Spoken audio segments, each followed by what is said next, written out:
Bugünkü əməliyyatımız süd vəzlərinin kiçildilməsi əməliyyatıdır. Xəstə gənc pasiyentdir, ailə həyatı qurmayıb, irəli dərəcədə böyük məmələri var. Süd vəzləri böyük olduğu hallarda insana yaşatdığı sıxıntılar məmə qatlancısında bişməcələr, boyun arxasında arğılar, zamanla onurğanın döş və boyun seqmentindəki deformasiyalar kimi arzu olunmaz hallar yaratmaqla bərabər, eyni zamanda da sosial həyatda problem yaradar insanlara, belə ki, paltar seçimində və yaxud da ki, iç geyimlərin seçimində insanlarda bir problem yaradaraq sosial durumlarına da təsir edir.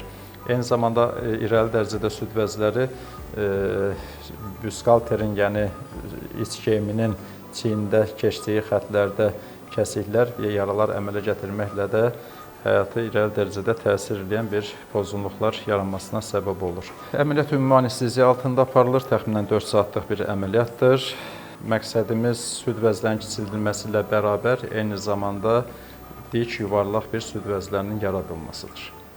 Təxminən verəcəyimiz görüntü əməliyyatın başından planlayacağımız alt hissənin xaricindəki, üstdəki görünəcək bir görüntünün saxlanması olacaq. Təbii ki, tam bir istədiyimiz görüntünü verəmirik. Təxmini bir verəcəyimiz görüntü bu qədər. Amma real nəticə daha da gözəl olacağına əminik. Demək, sağ tərəf məmə yekunlaşıb, dəri tikişləri də qoyuldu. Məmə toxumasından 1 kilo 100 qram məmə toxuması rezeksiya olundu. Gilənin yeri dəyişdirildi. Qarşı tərəf məmə ilə müqayisə elədiyimizdə yetər qədər həm proyeksiya saxlanılıb, həm məmə toxumasının stabilliyi saxlanılıbdır. Müqayisəli olaraq göstərim. Qeyd elədiyim kimi, biraz öncə də 1 kilo 100 qram məmə toxuması xaric olunub. Proyeksiya yüksəkliyi yetərli qədərdir. Simmetriyası, dolğunluğu qane edəcək bir dolğunluğa sahibdir.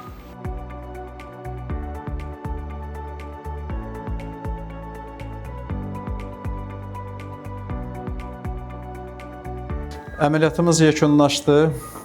Sağ məmədən 1 kilo 100 qram, sol məmədən 950 qram süd vəzi toxuması xaric olundu. Məmə şəkilləndirildi. Estetik görüntü qane edici, təmin edici bir görüntüdür.